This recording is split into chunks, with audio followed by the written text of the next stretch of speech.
Does this scene feel uncomfortably familiar? It's the middle of the night. The clock glows 3:07 a.m. in the darkness, and once again, you're forcing yourself out of bed, not for the first time tonight. Your feet touch the cold floor as you make that quiet, half-awake walk to the bathroom, and just like that, your sleep is shattered again. These interruptions don't just steal rest, they drain your strength the next day. Your focus feels dull, your patience is thin, your energy never fully returns. Each trip leaves you more irritated than the last, especially when you glance back at the bed and see your partner sleeping peacefully, unaware. And that thought creeps in. Why is this happening to me? Is this just part of getting older? Many people sadly accept that answer. They tell themselves restless nights are inevitable. They brace for daytime exhaustion, fear falling in the dark, and quietly assume that sleeping through the night is a thing of the past.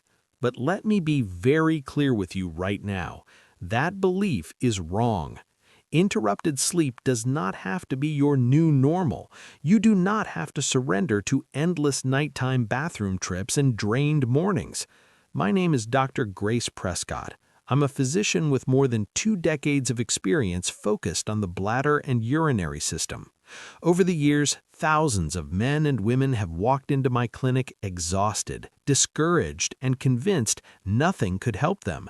And yet, time after time, I've watched those same people reclaim their nights. Today, I'm not going to give you vague tips or generic advice you've already tried. I'm going to share a core urology-based strategy, one that focuses not only on how you hydrate, but when. It's simple, it's logical, and it's astonishingly overlooked. Stay with me because what you're about to learn doesn't just improve sleep, it restores quality of life. The hidden scope of the problem. Before we talk solutions, you need to understand how widespread and serious this issue really is. Studies show that up to 70% of adults over the age of 60 wake at least once every night to urinate. For many, it's 2, 3, or even more times. This condition has a medical name, nocturia. And I want to be crystal clear about something. While nocturia is common, it is not normal. It's not a harmless side effect of aging. It's not something to ignore or just live with. It's a warning signal, a nighttime alarm your body is sounding, and dismissing it can have serious consequences. Stick with me until the end because I'll explain exactly why this happens and reveal the precise method we teach our patients to finally break free from this exhausting cycle. The final insight alone has changed lives. A silent epidemic with real consequences. Nocturia is often called a silent epidemic, and for good reason. People don't talk about it. They suffer quietly, embarrassed or resigned. But inside my office, I hear the truth. I hear stories like Michael, a 72-year-old grandfather who loved crafting detailed model ships. Sleep deprivation left his hands trembling so badly that he had to give up the hobby that gave him peace. Or Susan, a retired teacher who slipped during one of her nighttime bathroom trips and fractured her hip, an injury that cost her independence almost overnight. These are not rare cases, they're warnings. The damage goes far beyond fatigue. First, the danger of falls. When you're half asleep, balance is compromised, vision is poor, rugs, furniture, uneven flooring, all become hazards. For older adults, a single fall can trigger a rapid health decline. Second, cognitive decline. Deep sleep is when your brain performs critical maintenance, clearing toxins, strengthening memory, and restoring clarity. Fragmented sleep interrupts that process, leading to brain fog, forgetfulness, and over time, increased risk of neurodegenerative disease. This isn't just aging, it's sleep deprivation. Third, cardiovascular strain. Each sudden awakening triggers a surge of stress hormones. Blood pressure rises, heart rates spike. Multiply that by several times each night, every night, and you place enormous strain on your heart. Research links severe nocturia with higher rates of hypertension and heart disease. Finally, emotional erosion. Chronic exhaustion steals joy. It fuels irritability, anxiety, and depression. You withdraw. You stop feeling like yourself. And the question remains, why does this happen? Why nighttime urination increases with age? To truly solve nighttime urination, we must first understand why it becomes more common as we get older. This isn't random, and it isn't bad luck. It's the result of several slow, overlapping biological changes that quietly build over time. The first and most important factor is a shift in hormone signaling. When we're younger, the body produces a hormone called antidiuretic hormone, or ADH, in higher amounts at night. Think of ADH as your body's night mode. It tells your kidneys, slow down, we're sleeping now. This signal dramatically reduces urine production while you rest. As we age, that nighttime surge of ADH weakens. The kidneys never fully receive the message to slow down. So instead of entering sleep mode, they continue filtering blood and producing urine almost as if it were daytime. The result? Your bladder fills sooner than it should, waking you long before morning. The second contributor is reduced bladder efficiency, not just size. It's not that your bladder suddenly shrinks overnight. The issue is that aging bladder muscles may lose some elasticity and coordination. This means the bladder becomes less tolerant of stretching and more sensitive to pressure. In simple terms, it sends "I'm full" signals earlier, even when it still has room. This increased sensitivity creates urgency, not because the bladder is actually full, but because it's become more reactive over time. The third factor is something most people have never been told about: fluid redistribution. During the day, gravity pulls fluid downward, especially into the legs and ankles. That's why many people notice mild swelling by evening. That fluid doesn't disappear. When you lie down at night, gravity releases its grip. The fluid flows back into your bloodstream, travels through your kidneys, and is converted into urine hours after you've fallen asleep. This delayed processing is a major reason people wake up 1 or 2 hours into sleep with an urgent need to urinate. The fourth reason is changes in sleep architecture. As we age, we spend less time in deep, uninterrupted sleep and more time in lighter sleep stages. In lighter sleep, the brain is more aware of bodily signals, including bladder pressure. You may not be producing dramatically more urine, but you're more likely to wake up when your bladder sends even a mild signal. This creates a vicious cycle. Lighter sleep makes you more sensitive, and waking up further fragments your sleep. The fifth factor involves common medical conditions and medications. High blood pressure, diabetes, sleep apnea, and heart conditions all affect fluid balance and kidney function. Many commonly prescribed medications, especially diuretics taken too late in the day, can significantly increase nighttime urine production. Even medications for blood pressure or swelling can unintentionally push fluid processing into nighttime hours. And finally, there's a subtle behavioral component. Many older adults unknowingly shift most of their fluid intake into the afternoon and evening, often because mornings are busy or thirst signals are delayed. This timing mismatch forces the kidneys to work hardest exactly when the body should be resting. When all these factors combined, hormonal changes, bladder sensitivity, fluid shifts, lighter sleep, medications, and hydration timing, the result is predictable: frequent nighttime bathroom trips. The key insight is this: nocturia is not caused by one single problem. It's a system-level issue. And that's good news, because systems can be adjusted. Once you understand why your body behaves this way at night, you can work with it instead of fighting it. And that's exactly what the hydration strategy in this program is designed to do. The myths that quietly make nocturia worse. Myth number 1. I should drink as little as possible during the day. This feels logical, but it backfires. Dehydration leads to highly concentrated urine, which irritates the bladder lining and triggers urgency. Then, when thirst finally hits later in the day, your body processes fluids all at once, often at night. Less daytime drinking often means more nighttime urination, not less. Myth number 2. I just have a small bladder. In most adults, bladder size is not the problem. The real issue is excessive urine production at night.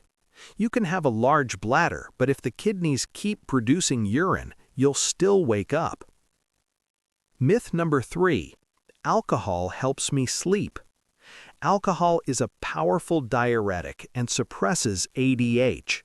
It may make you drowsy initially, but it dramatically increases nighttime urine production and disrupts sleep cycles. It's one of the fastest ways to worsen nocturia. Now let's talk about what actually works. The Smart Hydration Strategy, the ASIM method. Now we arrive at the turning point. This is where understanding becomes action. After years of clinical practice, trial, error, and real patient outcomes, we discovered something crucial. Nighttime urination is rarely about how much water you drink. It's about when your body is forced to process it. Most people are told to drink less. That advice fails because it ignores human biology. The solution is smarter hydration timing.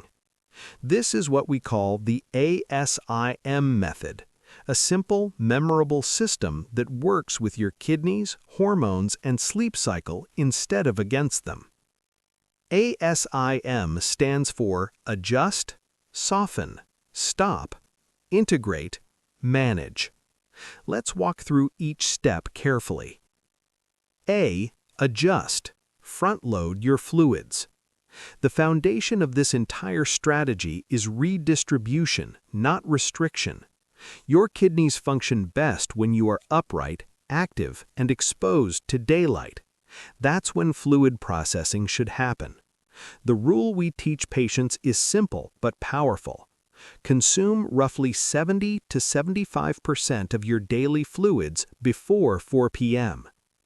How to do this in real life?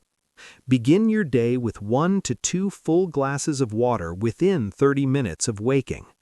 Keep water accessible in the morning and sip consistently. Drink a glass with breakfast and lunch. Don't wait until you feel thirsty. Thirst already means dehydration. This approach fully hydrates your cells early, reducing the panic thirst that often hits in the evening. By late afternoon, your body is already satisfied, not desperate. S. Soften. Create a gentle downshift. After 4 p.m., we do not slam the brakes.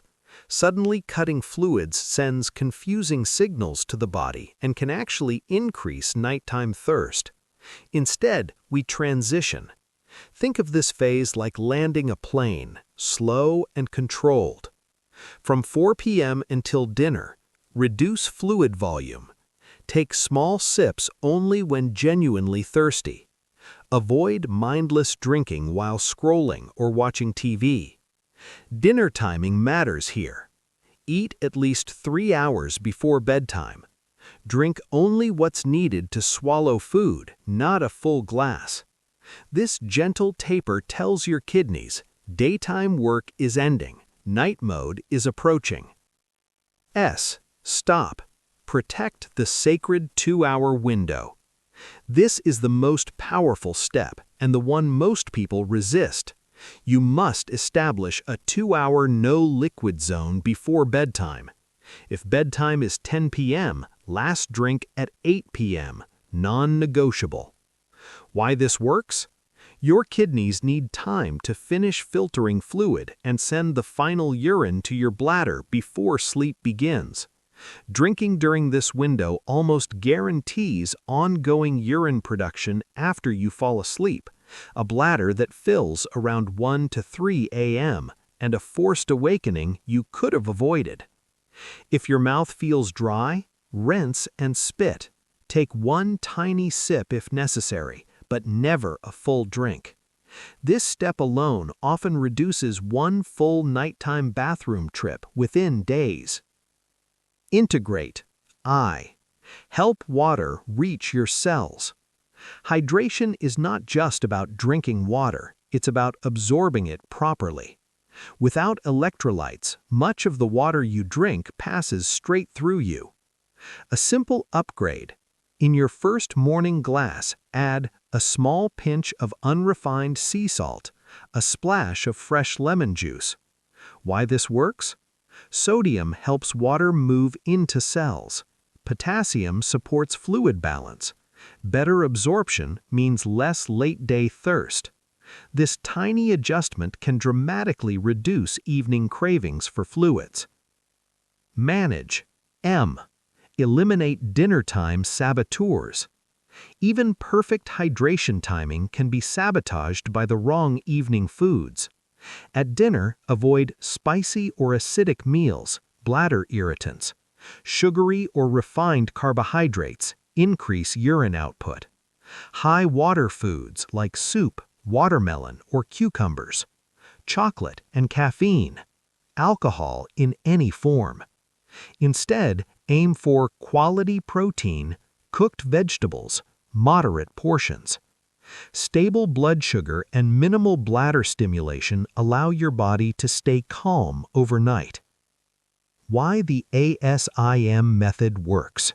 This is not guesswork. It aligns with kidney circadian rhythms, ADH hormone patterns, gravity-based fluid movement, and sleep architecture. You're no longer fighting your body, you're guiding it. Patients often notice improvement within 3 to 7 nights. The big takeaway. The goal is not to drink less water. The goal is to stop forcing your kidneys to work the night shift. The ASIM method gives your body permission to rest. And when your body rests, you sleep. Supporting techniques for maximum results. Double voiding. Before bed, urinate, wait 30 to 60 seconds, lean forward, and try again. Sitting helps fully empty the bladder. Leg elevation. 1 to 2 hours before bed, elevate your legs to move pooled fluid back into circulation early, before sleep. Salt awareness. Excess salt causes water retention and increased urine output. Reducing processed foods helps both bladder and blood pressure. A real transformation. Michael, the model shipbuilder, called me 2 weeks after starting this protocol. "Doctor," he said, "I slept 7 hours straight. I forgot what that felt like. My hands are steady again. I'm back in my workshop."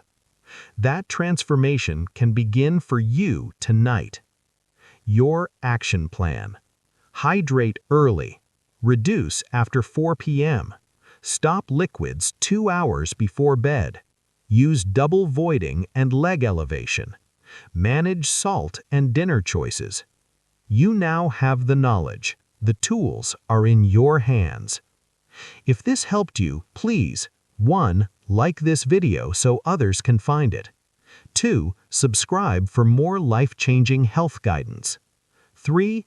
Comment below. How many times do you wake up at night? By sharing, you're not just helping yourself, you're helping someone else feel less alone. Thank you for trusting me. Now go prepare for the best sleep you've had in years.